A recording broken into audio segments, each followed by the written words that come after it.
31절에서 32절 보면은 이제 하늘에서부터 오신 이가 있고 땅에 속한 자가 있고 이 두 가지를 나눠서 얘기하는데 성경은 계속 처음부터 끝까지 그거를 분리시켜서 얘기를 하죠. 하늘에 속한 자와 땅에 속한 자.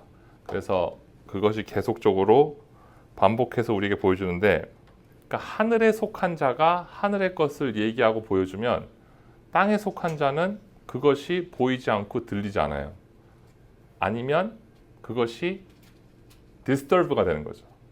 왜냐하면 땅에 속했다는 것은 그냥 우리가 단지 어떤 세상적이다 이걸 얘기하는 게 아니라 땅의 논리와 원리가 우리가 속해 있기 때문에 하늘의 원리가 오면은 그게 보이지 않고 들리지 않죠. 아니면 하늘의 원리가 올 때에 그게 디스터브가 되든지. 그래서 32절에 그가 친히 보고 들은 것을 증언하되 그 증언을 받는 자가 없도다. 그러니까 당연한 현상이죠. 왜냐하면 보이지 않고 들리지 않으니까 그것을 받을 수가 없는 거죠. 하늘의 논리가 오면은. 그러면서 그의 증언을 받는 자는 하나님이 참되시다는 것을 인쳤느니라. 그러니까 그리스도가 오셨을 때 그게 사람들에게 디스터브가 된 거예요. 왜냐면은 이게 안 맞으니까 땅의 논리에 있는 자들은. 근데 하나님이 인치신 자들, 하나님이 인을 치신 자들에게 그게 보이기 시작하고 들리기 시작하는 거죠. 그러니까 보여지고 들려지는 것도 하나님의 인치심에 달려 있는 거죠. 하나님이 하시는 일인 거죠. 그래서 보여지고 들려져서 하늘적인 것들을 가지게 하고 소유하게 하고 누리게 하는 거죠. 땅적인 것들을 점점 더 놓게 되고 그것을 인치신다 그러죠. 그러니까 이게 안 맞는데 안 맞는 나를 향하여서 하나님이 오셔서 보여지게 바꿔놓으시고 들려지게 바꿔놓으시는 은혜, 인치심의 은혜. 그래서 안 보이던 것들이 보이기 시작하고 안 들리던 것들이 들리기 시작해서 그것을 누리기 시작하고 그것을 가지기 시작하는 거죠. 그래서 하나님이 하나님의 약속을 이루신 거예요. 하나님께서 내가 너에게 하늘의 모든 신령한 축복을 줄 것이다 라는 것을 이루시는 거죠. 하나님께서. 그래서 우리 삶 가운데 일어나는 모든 일들은 하나님의 인치심이죠. 그 일은 하나님이 허락하신 일이에요. 하나님이 허락하신 고통이고 하나님이 허락하신 힘든 것들이고. 왜냐하면 그것을 통해서 점점 더 하늘의 것들이 보이기 시작하고 들리기 시작하고 하늘의 것들을 누리기 시작해요. 안 보였었는데 안 들렸는데 그게 보이기 시작하고 들리기 시작해요. 제가 옛날에 yor바린다 쪽에 거기 학원에서 일할 때 계속 학원을 왔다 갔다 했는데 하루는 그 가을이었나 봄이었나 알러지가 너무 심하게 왔어요. 알러지가 막 정말 피가 날 정도로 계속 재채기 하고 막 고통스럽고 괴로웠거든요. 그리고 이제 학원을 들어가는데 바로 옆에 보니까 알러지 병원이에요. 그 바로 학원 옆에가 알러지 하스피털. 그래서 이게 언제 여기 왔지? 그러니까 그렇게 맨날 가도 그게 알러지 병원이었다는 것을 못 보고 온 거예요. 지금 몇 달을. 근데 알러지 걸리고 나니까 이게 확 보이는 거예요. 그러니까 제가 처음에 신학교 다닐 때는 운전하고 다니면은 큰 교회들이 보였어요. 이렇게. 나도 언젠가. 근데 요즘에는 운전하고 다니면은 작은 교회들이 다 보여요. 그러니까 막 조그만 교회들 막 다 보여. 다 눈에 들어와요. 아, 그래도 우리보단 크겠지 하면서 작은 교회들 다 보이기 시작해요. 그러니까 하나님은 어떠한 일들을 우리에게 허락하시는데 그것이 오게 하셔서 점점 더 하늘적인 것을 보게 하시고 들리게 하시고 그래서 그것을 너가 가져라라는 거죠. 그러니까 우리 삶 가운데 고난이 왔을 때 그냥 고난으로 받아들이면 더 힘들어져요. 근데 이거는 하나님이 하늘의 유산을 주시기 위한 고난이다. 그러니까 하나님이 하늘의 신령한 축복을 주시기 위한 고난이다라고 바라보면 그 고난을 이길 수가 있어요. 그래서 우리에게 오는 고난도 하나님의 인치심이고 또 때로 하늘로부터 오는 위로와 평안함도 하나님의 인치심이고 이 모든 것은 하나님께서 작정하시고 하나님께서 당신의 사랑으로 원하시는 하늘을 주시기 위한 하나님이 나를 향한 일하심이죠. 34절을 보면 하나님이 보내신 이는 하나님의 말씀을 하나니 이는 하나님이 성령을 한량없이 주심이니라. 그러니까 하나님으로부터 하나님의 말씀이 오는데 성령으로 충만한 말씀이 와요. 그러니까 같은 말이라도 성령이 충만한 말씀이 와서 나를 살리든지 같은 말이라도 뭐 그 말에 흠이 없는데 그 안에 어떤 안 좋은 것들이 들어와서 나를 죽이든지죠. 그러니까 예를 들면 하나님의 말을 잘 들어라. 그리고 하나님의 말을 잘 들어라. 이게 다른 말이 될 수가 있어요. 그러니까 하나님의 말을 잘 들어라 이 말이 좀 말 좀 잘 들어. 왜 말을 안 들어? 너 말 안 들으면 벌 받아. 이럴 수가 있고 똑같이 하나님의 말을 잘 들어봐. 그게 뭐냐면 그 말을 듣다 보면 힘이 나. 그 말을 들으면은 그날 하루 이겨낼 수 있어. 그 말을 듣기 시작하면은 하나님이 너를 얼마나 사랑하시고 하나님이 자기 아들을 주기까지 너를 얼마나 소중하게 생각하시는지가 만나죠. 한번 들어봐. 같은 말이라도 그렇게 들을 수가 있죠. 좀 말 좀 들어. 왜 말을 안 듣니? 로 들을 수가 있고 율법으로 오는 거죠. 그러니까 하나님의 말씀을 들어야 된다라고 막 강요를 하는데 그 안에는 안 들으면 벌 받을 거고 안 들으면 잘못될 거고 뭐 내가 뭐 잘못해서 그런가 이런 종류의 생각들을 주입하는 하나님의 말을 잘 들어가 있고 성령님이 충만하심으로 흘러나오는 하나님의 말씀을 잘 들어봐. 너가 You will have life and life to the fullest.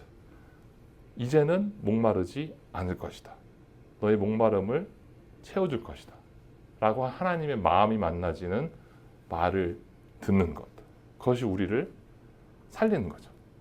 그러니까 제가 학원에서 일하면 이렇게 1대1로 학생들을 많이 가르치는데 별의별 아이들이 다 있어요. 그러니까 1대1로 지내다 보니까 별의별 아이들이 다 있는데 이제는 제가 어느 정도까지 왔냐면은 얘가 보이고 얘 집안이 다 보여요. 얘한테 뭐가 주입되는지가 보여. 얘 더 이상 얘는 얘가 아니야. 얘한테 주입된 것만 얘야. 그러니까 어쩔 때 뜬금없이 확 승질을 부려도 얘가 이제는 화가 안 나요. 아, 너가 아니야. 지금 분명히 여기에 뭔가 주입된 게 있을 거야. 안 그러고서는 네가 이렇게 행동할 리가 없어. 그러니까 이제 품어져요. 근데 신기한 거는 예를 들면 어떤 학생은 엄청 푼수해요. 그리고 민폐예요. 근데 가끔씩 카리스마가 나오고 리더십이 나오고 기가 막힌 어떤 똘똘함이 나와요. 그러니까 이게 딱 하나로 분석할 수 없는 그 무엇이에요. 그러면 어떻게 이게 같이 있지? 하는데 그러면서 막 고민을 하면서 생각을 하는데 그날 제가 늦게까지 가르쳤기 때문에 그 아버지가 들어오시더라고요. 근데 아버지가 딱 들어오시는데 벌써 아버지가 카리스마가 있어. 그리고 아버지가 이렇게 말하는 것도 되게 멋있고 또 이렇게 몇 마디 던지는데 이 아이가 이렇게 살아나더라고요. 아, 얘는 타고난 푼수인데 아버지가 주입하는 것이 거기 섞여 있구나. 그러니까 아버지가 주입을 더 많이 시키면 되는 거구나. 아, 이게 느껴지더라고요. 그리고 또 어떤 아이들은 예를 들면 중학교 때 가르쳤다가 잠깐 갔다가 한 2, 3년 있다가 온 애들 있어요. 그럼 중학교 때 가르쳤을 때 막 뭔가 항상 뭔가 어둡고 막 짜증내고 있고 막 이렇게 항상 뭔가 이렇게 막 분위기가 이렇게 뭔가 이렇게 다운이 됐어. 얘가 막 항상 이렇게 막 텐스돼 있고. 근데 그런 아이를 생각했는데 한 2년 있다 돌아왔는데 얘가 이렇게 우아해져서 돌아왔어요. 얘가 이렇게 뭔가 캄하고 뭔가 이렇게 분위기 있게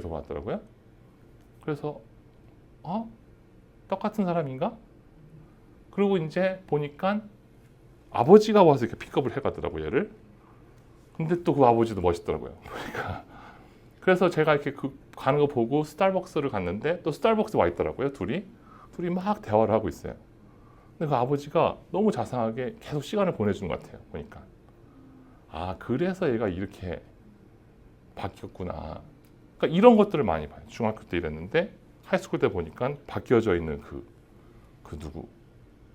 그러니까 아버지의 음성을 듣는 때가 오나니. 그러니까 죽은 자들에게 아버지의 음성이 들리기 시작하나니. 근데 그 아버지라는 그 아버지의 음성은 율법의 음성이 아니라 생명을 주는, 내가 너를 사랑한다. 누가 뭐래도 너는 내 아들이야. 누가 뭐래도 너는 내 딸이고 내가 너를 내 마음을 다해서 사랑한다. 그것이 먹여지는 것이 하나님이 복을 주시는 일인 거죠. 그래서 하나님이 보내신 이는 하나님의 말씀을 하나니, 하나님의 말씀을 하나니, 이 안에 담겨있는 뉘앙스가 바뀌어져야 되죠. 하나님 말씀하신다 그러면은 뭔가 자꾸만 나를 막 픽스하려고 하는 그걸로 들려요. 그게 아니라 내 힘을 너한테 불어넣어서 너가 나의 아들, 나의 딸, 너가 이겨낼 수 있는 내 사랑으로 넉넉히 이기느니라. 더 이상 두려움은 없나니 내가 주는 나의 능력과 힘으로 너는 이길 것이다. 너는 내 아들이다. 너는 내 딸이다. 라고 계속 확신시켜 주는 거예요. 그럼 그것이 계속 확인될수록, 복음이 확인될수록, 복음이 내 안에, 하나님의 사랑하심이 내 안에 확인될수록, 그러면 때로 혼날 때도 그것이 담대하게 받아들일 수 있는 거죠. 벌 받는 것이 아니라 사랑하는 자식이 혼나는 혼남이 되는 거죠. 그럼 그것이 나를 살릴수록 내가 하나님의 아들인데 또 하나님의 아들이 되는 거예요. 35절에 보면 아버지께서 아들을 사랑하사 만물을 다 그의 손에 주셨으니 아들을 믿는 자에게는 영생이 있고 아들에게 순종하지 아니하는 자는 영생을 보지 못하고 도리어 하나님의 진노가 그 위에 머물러 있느니라. 그럼 여기서 두 가지인데, 아들을 믿는 자는 영생이 오고 아들을 믿지 않는 자는 하나님의 진노가 온다. 그러니까 영어로는 wrath. 근데 이 진노가 하나님이 하면서 성질 부리는 그런 게 아니에요. 그러니까 옛날 종교는 막 천둥이 치고 번개가 치면은 하나님이 성질 났다 해서 그 앞에 막 엎드려서 막 제사를 드렸잖아요. 그 하나님이 아니에요. 그러니까 이 진노는 무슨 의미냐면은 정의에 대한 justice, righteous에 대한 하나님의 열심. 그러니까 정의를 이루어내는 것에 대한 하나님 쪽에서 enthusiasm. 그러니까 하나님의 네이처죠. 그러니까 막 승질나서 막 화내는 그런 진노를 막 퍼붓는 그런 진노의 뜻이 아니라 이 단어의 뜻은 justice를 향한 열심, enthusiasm. 그게 하나님의 어떤 자신의 상태인 거죠. 자신의 네이처인 거죠. 그것이 하나님에게 있는 거죠. 그러니까 퍼스널하게 누구를 막 진노를 해서 막 퍼붓는 것이 아니라 정의를 향한 열심. 그럼 우리 사회에서도 정의를 향한 열심을 가져야 할 사람들이 정의를 향한 열심을 가져야지 사회가 평안하잖아요. 뭐 경찰이라든지 뭐 저지라든지 그런 사람들이 정의를 향한 열심이 없어. 그럼 그만큼 그곳은 고통받는 곳이 되잖아요. 이 사회에서도.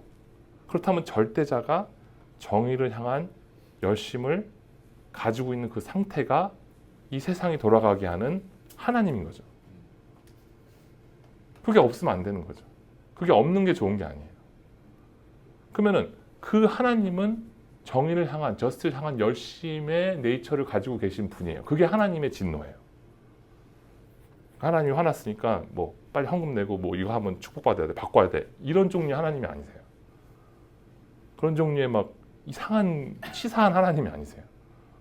righteousness와 justice를 향한 enthusiasm, 열심을 가진 하나님.